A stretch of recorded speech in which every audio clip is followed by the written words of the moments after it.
maamulka gobolka Banaadir ayaa ku dhawaaqay inay dardar gelinayaan canshuuraha guryaha shacabka ee magaalada tan Muqdisho. Gudoomiye ku-xigeenka arrimaha siyaasadda ee gobolka Banaadir Maxamed Axmed Diiriye ayaa warbaahinta u sheegay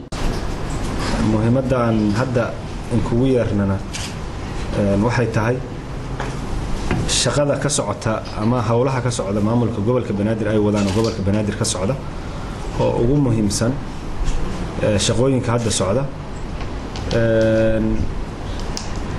saaki waxa la socotiin kormeerkii canshuuraha iyo dardargelinta maadaama hadda maamul cusub maamulkii hore uu bedelay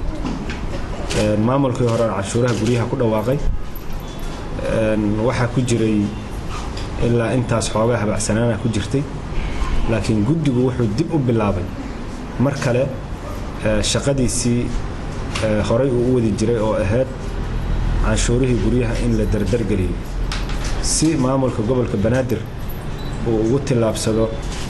waxqabadkii uu horey ugu dhawaaqay inuu canshuurahaas guryaha ku qaban doono oo jidadkii iyo isbitaaladii iyo bilicdii magaalada sidii loo soo celin lahaa in shacabka Soomaaliyeed uu iskaashado